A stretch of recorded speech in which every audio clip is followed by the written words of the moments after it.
sekarang waktunya menyembah Dia di dalam roh dan kebenarannya. Sekarang waktunya menyembah Dia di dalam roh dan kebenarannya. Now is the time, now is the time to worship the Father in spirit and in truth. Now is the time, now is the time to worship the Father in spirit and in truth.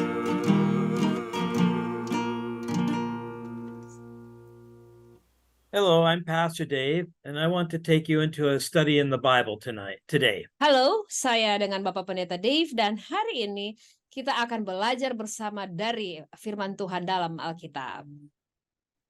I would like us to take a walk with Jesus. Saya rindu sekali untuk mari kita mengikuti satu perjalanan bersama dengan Tuhan Yesus. The last night that Jesus spent on this earth, he did several things. Malam terakhir pada waktu Yesus berada di muka bumi ini, Yesus melakukan beberapa hal. And we're going to go through these steps as we walk with Jesus through this one special time. Dan kita akan melalui langkah demi langkah ini di saat kita berjalan bersama dengan Tuhan Yesus di waktu yang spesial dan istimewa ini. The first thing Jesus did was he joined his disciples for the Last Supper. Hal pertama yang Tuhan Yesus lakukan yaitu di malam terakhir waktu dia berada di bumi adalah dia bergabung bersama dengan murid-muridnya merayakan perjamuan malam terakhir. He washed their feet, Yesus membasuh kaki murid-muridnya and then he ministered to them. dan Yesus melayani para muridnya. Then they went out to the garden to pray. Kemudian mereka lanjut pergi ke taman Getsemani untuk berdoa di sana. And then Jesus was arrested and beaten and put on trial. Yesus kemudian ditangkap, dipukuli dan diadili. And we know the end. He was crucified Dan for us. kita semua tahu akhir kisahnya bagaimana Yesus kemudian pada akhirnya disalibkan untuk kita semua. And we also know the wonderful thing is he rose from the dead after that. Dan kita juga mengetahui hal yang luar biasa bahwa setelah Yesus disalibkan, dia dibangkitkan dari kematiannya. So let's turn to Luke chapter 22, verses 14 to 16. Mari kita buka firman Tuhan di dalam Lukas 22 ayat 14 sampai ayat yang ke-16. Firman Tuhan berkata demikian. Ketika tiba saatnya Yesus duduk makan bersama-sama dengan rasul-rasulnya, katanya kepada mereka, "Aku sangat rindu makan Paskah ini bersama-sama dengan kamu sebelum aku menderita. Sebab aku berkata kepadamu, aku tidak akan memakannya lagi sampai ia beroleh kegenapannya dalam kerajaan Allah." Jesus really wanted to have this special time with his disciples before he suffered. Yesus sangat ingin untuk bisa punya waktu khusus bersama dengan murid-muridnya sebelum dia memasuki masa penderitaannya. The words here are that he greatly desired, or it was almost like a craving that he wanted to be with his disciples. Di sini ada kata Tuhan Yesus berkata, aku sangat rindu. Aku sangat rindu ini menggambarkan suatu hasrat yang amat sangat besar dari Tuhan Yesus untuk bisa bersama-sama dengan para muridnya. He wanted to have a special time of fellowship with his disciples. Yesus sangat menginginkan punya waktu yang istimewa bersekutu dengan para murid-muridnya. He wanted this fellowship so he could build up their faith and strengthen them. Yesus rindu ada persekutuan dengan murid-muridnya agar supaya dia bisa membangun dan menguatkan iman percaya mereka kepadanya. He knew they were going to go through a great trial ahead as he was arrested and killed. Karena Yesus tahu betul murid-muridnya akan melalui masa-masa penderitaan, masa-masa yang amat sangat berat dalam hidup mereka di saat Yesus nantinya akan dibunuh. And so he wanted them to have a time with him so they could remember him and be strong. Jadi Yesus sangat menginginkan waktu yang istimewa dengan murid-muridnya supaya para murid-muridnya bisa mengingat waktu bersama dengan Tuhan Yesus sehingga mereka bisa dikuatkan. So Jesus wants this with you and I today as well. Dan pada hari ini, saat sekarang ini, Yesus pun menginginkan hal yang sama bagi kita juga. He wants fellowship with us. Tuhan Yesus sangat merindukan untuk memiliki persekutuan dengan kita, saudara. He wants to share with us and we are to share with him. Tuhan Yesus rindu untuk berbagi dengan kita. Yesus membagikan sesuatu bagi kita dan kita membagikan sesuatu bagi dia. Because I don't know what you're facing today or tomorrow. Karena saya tidak tahu, saudaraku, apa yang sementara Anda hadapi hari ini, bahkan apa yang nantinya Anda hadapi esok hari. But troubles come to us and we need the strength from Jesus. Tetapi pencobaan, masalah akan datang dalam hidup kita dan kita butuh kekuatan dari Tuhan Yesus. Things change so fast around us. Hal-hal di sekitar kita berubah dengan sangat cepat. I remember one time when I got up out of bed one morning. Suatu ketika saya ingat ketika saya terbangun dari tidur saya di pagi hari. And I had plans for that day. Dan saya punya rencana-rencana untuk saya jalankan di sepanjang hari itu. I knew what I wanted to do. Saya tahu betul apa yang akan saya lakukan. But suddenly I fell on the floor. Tetapi tiba-tiba saya terjatuh ke lantai. And my whole life was Dan changed. seluruh hidup saya berubah. For several days, no one knew if I would live or die. Untuk beberapa hari kemudian tidak ada seorang pun yang mengetahui apakah saya akan tetap hidup atau akan meninggal. And all I remember about that time was Jesus was close to me. Dan di sepanjang masa-masa saya itu, saudara, di saat saya bergumul, yang saya ketahui hanya satu, bahwa Yesus ada dekat, sangat dekat dengan saya. I am so glad I had spent time with Jesus before this happened. Saya sangat bersyukur bahwa saya sudah memberikan waktu saya menghabiskan banyak waktu saya dengan Tuhan Yesus sebelum masalah itu terjadi dalam hidup saya. But I was going to have a lot of recovery time from this sickness. Tetapi saya akan membutuhkan banyak sekali waktu untuk pemulihan kesehatan saya dari sakit saya waktu itu. We need to have fellowship with Jesus so we are ready for whatever comes into our Jadi lives. saudara, betapa pentingnya, betapa perlunya kita memiliki persekutuan pribadi dengan Tuhan sehingga kita bisa disiapkan untuk apapun yang nantinya mau terjadi di depan kita, saudaraku. That's why we need the body of Christ together. Itulah sebabnya betapa kita membutuhkan tubuh Kristus untuk bisa bersama-sama. We are to help each other and pray for each other. Untuk bisa saling menolong satu dengan yang lainnya, saling mendoakan satu dengan yang lainnya. And we need to know how to touch Jesus and receive strength for the time of trial. Dan kita juga harus mengetahui bagaimana caranya kita bisa menjamah Yesus dan mendapatkan pertolongan di masa-masa berat, masa-masa tersulit kita. And Jesus showed us this because he was going to go through this great trial. Dan Yesus menunjukkan semuanya ini kepada kita karena Yesus akan memasuki suatu masa pencobaan yang amat sangat berat. And so he was drawing strength from his disciples. Maka dari itu Yesus membutuhkan memperoleh penguatan ya dari murid-muridnya. So let's read John chapter 13 verses 4 and 5. Mari kita baca Yohanes 13 ayat 4 dan ayat 5. Firman Tuhan berkata demikian. Lalu bangunlah Yesus dan menanggalkan jubahnya. Ia mengambil sehelai kain lenan dan mengikatkannya pada pinggangnya. Kemudian ia menuangkan air ke dalam sebuah basi dan mulai membasuh kaki murid-muridnya, lalu menyekanya dengan kain yang terikat pada pinggangnya itu. Okay, the first thing Jesus did was he gathered the disciples for the Last Supper. Hal yang pertama yang Yesus lakukan adalah dia mengumpulkan murid-muridnya.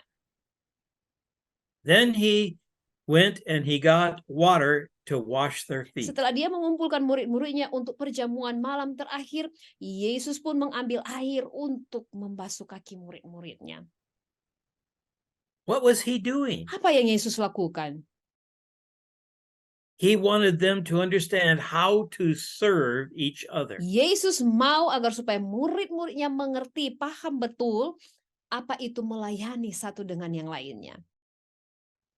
We are to take a humble position and serve other people. Betapa perlunya kita mengambil posisi dalam kerendahan hati dan kemudian melayani orang lain, saudaraku.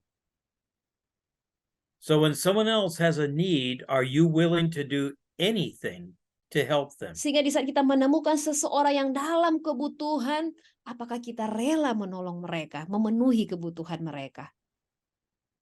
After Jesus washed their feet, he started to minister the word of God to them. Setelah Yesus selesai membasuh kaki para muridnya, dia mulai melayani mereka dengan firman Tuhan. And we know that he even took time to pray for them. Dan kita tahu bersama bahkan Yesus mengambil waktu untuk mendoakan murid-muridnya ini. Oh, people, we need to learn how to serve each other. Saudaraku, betapa pentingnya kita belajar untuk melayani satu dengan yang lainnya.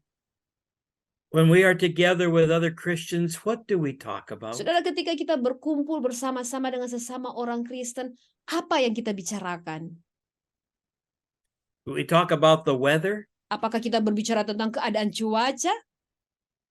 Do we talk about the government? Apakah kita berbicara tentang pemerintahan?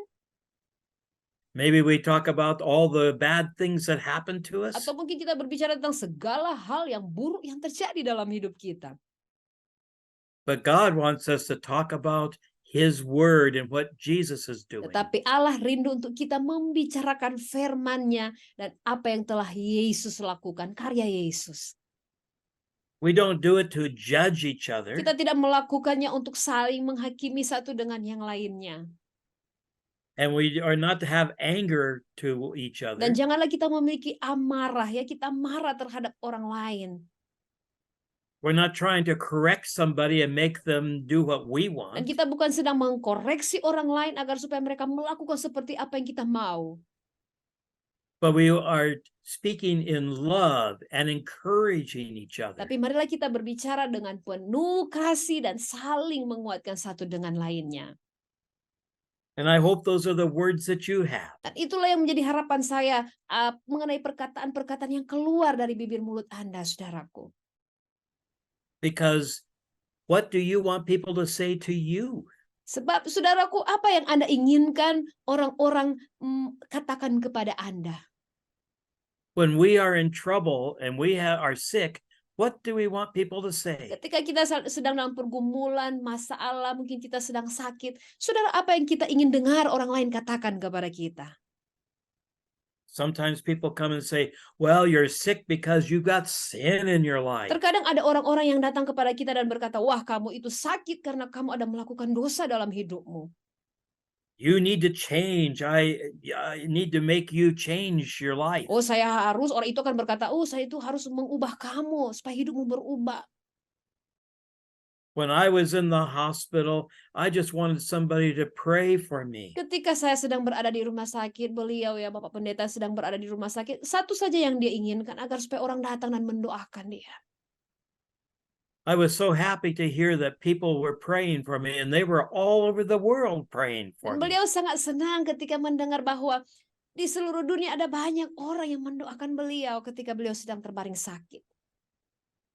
Oh, we need to hold each other up in prayer and in Oh, love. betapa pentingnya untuk kita saling menguatkan, saling menopang satu dengan lainnya di dalam doa dan di dalam kasih. And that's what Jesus did at this time with his Dan disciples. inilah yang Yesus lakukan pada waktu malam terakhir ketika dia bersama-sama dengan para muridnya. He used the example of washing their feet to show how we serve one another. Yesus mempergunakan contoh ini, dia meneladani, dia memberi teladan dengan dia membasuh kaki murid-muridnya agar supaya kita juga belajar melayani satu dengan lainnya. And then he shared what God was doing with them. He used the word of God. Kemudian Yesus menyampaikan firman Tuhan tentang apa yang Tuhan akan kerjakan dalam hidup mereka. And he blessed them and he prayed for Dan them. Yesus pun memberkati murid-muridnya, dia mendoakan murid-muridnya ini. So when you get together for fellowship with the body of Christ, you do these things for each other. Dan jadi saudaraku, di saat kita berkumpul, kita bersekutu bersama dengan orang-orang percaya sesama orang Kristen, mari kita lakukan hal yang sama seperti yang Yesus lakukan. And it was after Jesus did this that they went to the garden of Gethsemane. Dan setelah Yesus selesai melakukan semuanya ini, mereka bersama-sama pergi ke Taman Getsemani.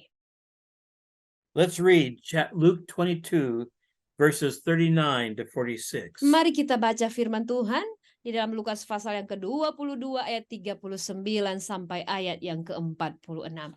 Firman Tuhan berkata demikian. Lalu pergilah Yesus keluar kota, dan sebagaimana biasa ia menuju Bukit Zaitun. Murid-muridnya juga mengikuti dia. Setelah tiba di tempat itu, ia berkata kepada mereka, "Berdoalah supaya kamu jangan jatuh ke dalam pencobaan." Kemudian ia menjauhkan diri dari mereka kira-kira sepelempar batu jaraknya. Lalu ia berlutut dan berdoa, katanya, "Ya Bapakku, jikalau engkau mau, ambillah cawan ini daripadaku. Tetapi bukanlah kehendakku, melainkan kehendakmu lah yang terjadi." Maka seorang malaikat dari langit menampakkan diri kepadanya untuk memberi kekuatan kepadanya. Ia sangat ketakutan dan makin bersungguh-sungguh berdoa. Peluhnya menjadi seperti titik-titik darah yang bertetesan ke tanah. Lalu ia bangkit dari doanya dan kembali kepada murid-muridnya. Tetapi ia mendapati mereka sedang tidur karena duka cita. Katanya kepada mereka, "Mengapa kamu tidur? Bangunlah dan berdoalah supaya kamu jangan jatuh ke dalam pencobaan." This was the great trial that Jesus went through. Ini adalah masa pergumulan pencobaan yang paling terberat yang Yesus harus jalan.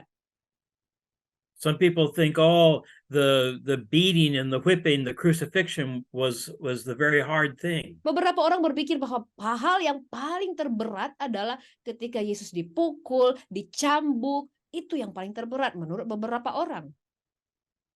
But before Jesus went there, he faced the big battle in the Garden of Gethsemane. Tapi sebelum Yesus dipukuli dan disiksa dengan amat sangat berat, sesungguhnya Yesus sudah bergumul terlebih dahulu, berperang terlebih dahulu di Taman Getsemani. Remember, Jesus was also human. He was God, but human. Saudara harus ingat, Yesus juga adalah manusia. Dia adalah Allah, dia juga adalah manusia.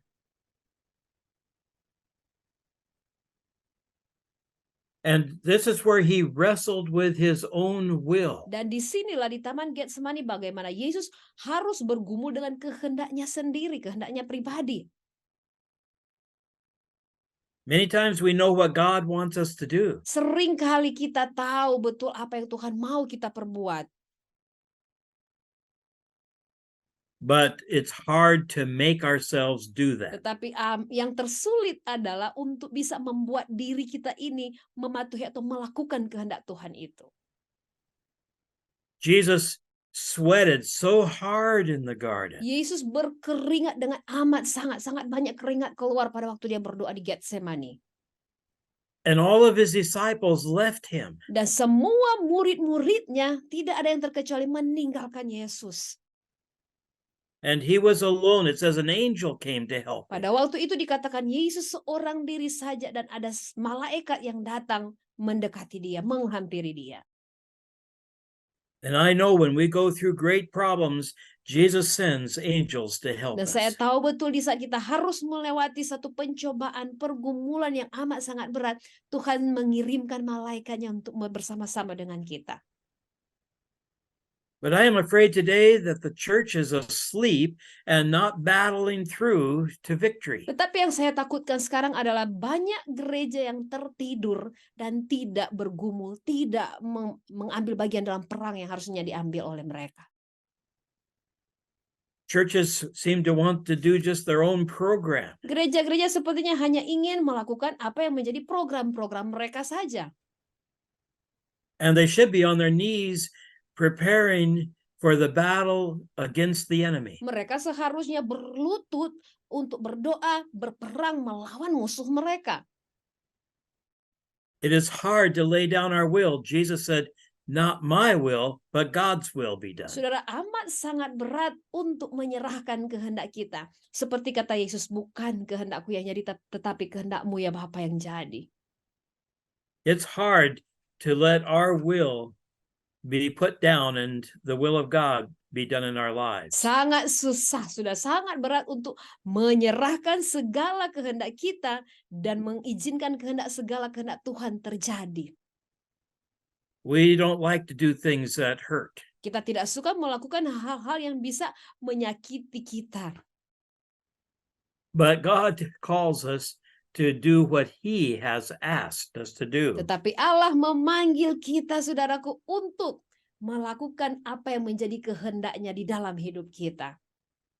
And here in the garden, even Jesus had to come to where He would surrender His will to God. Nah, di sini saudaraku, di Taman Getsemani, bahkan Yesus pun harus sampai di momen di saat di mana dia pun harus menyerahkan sepenuhnya kehendaknya. Now the next step was that Jesus was arrested and taken to trial. Nah, langkah selanjutnya Yesus ditangkap dan dia diadili. Oh, physically, this was very, very hard. Saudaraku, secara fisik hal ini amat sangat berat.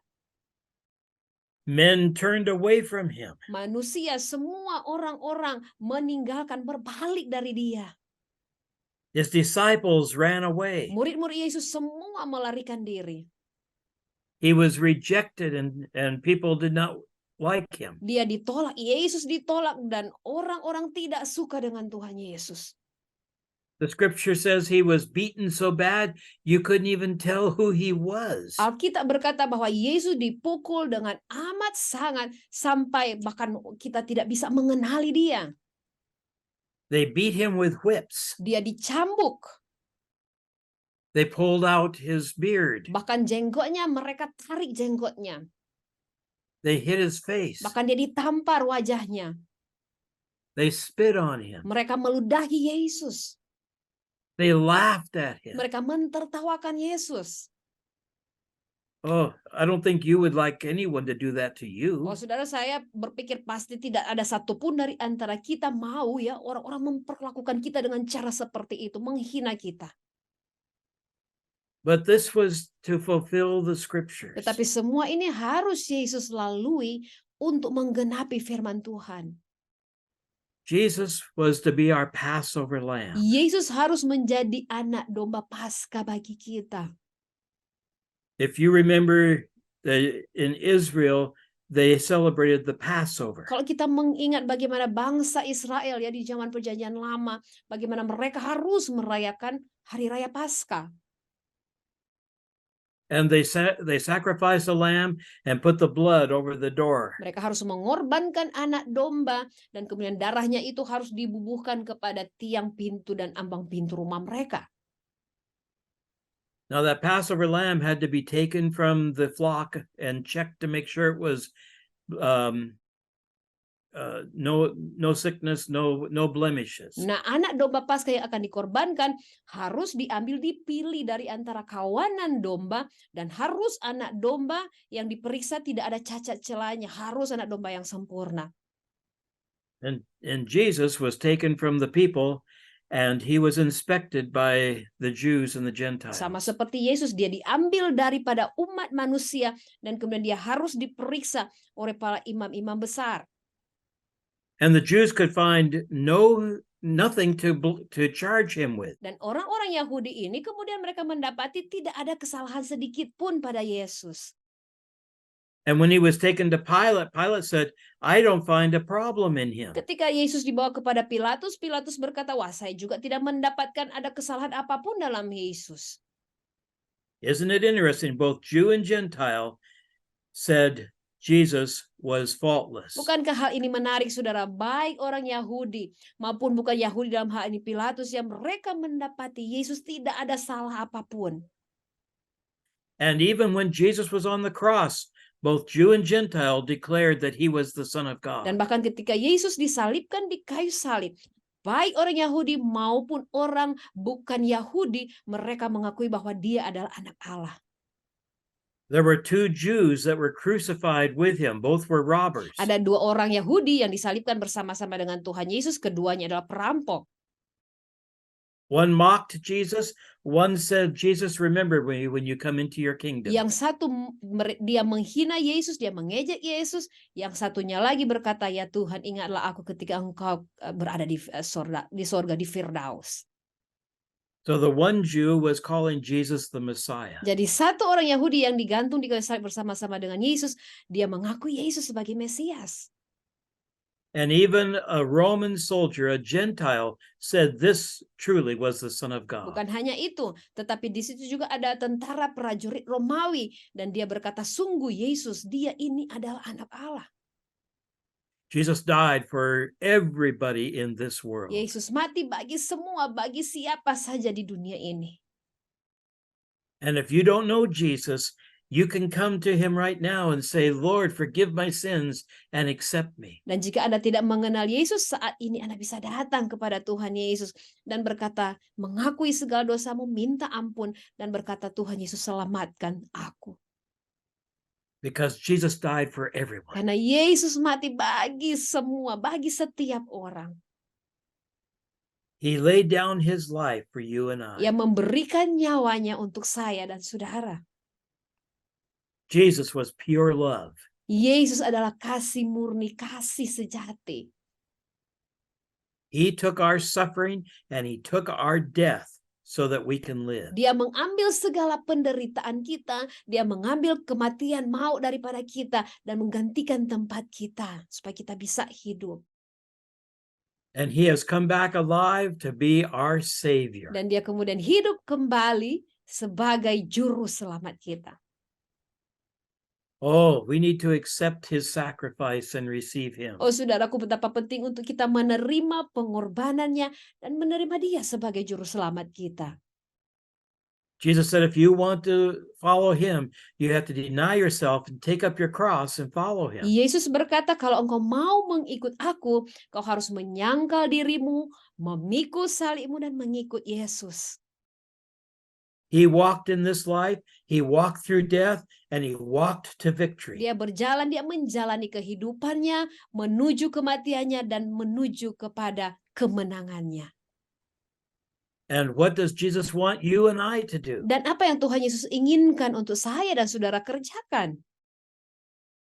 He wants you to walk on this earth in victory. Yesus menginginkan supaya kita menjalani hidup kita di muka bumi ini di dalam kemenangan. And he wants us to understand that after death on this earth, there is eternal life with Dan him. Tuhan Yesus juga rindu supaya kita memahami, mengerti bahwa setelah hidup kita di bumi ini selesai, setelah kematian ada kekekalan sorga. Jesus has become our perfect sacrifice. Yesus telah menjadi korban kita yang sempurna. And both Jew and Gentile declared him the Son of God. Dan baik orang Yahudi maupun orang bukan Yahudi, mereka semua menyatakan, mendeklarasikan bahwa Yesus adalah anak Allah.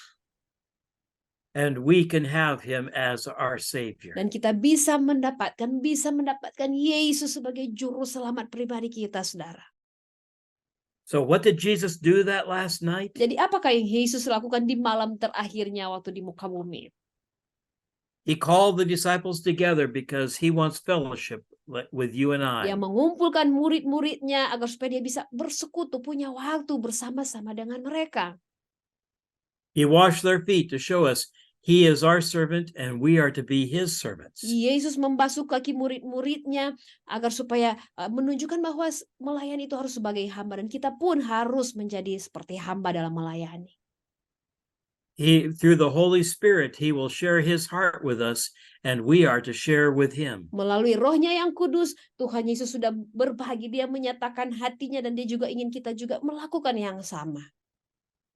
And we are to pray for each other. Dan Tuhan Yesus juga rindu agar supaya kita saling mendoakan satu dengan yang lainnya.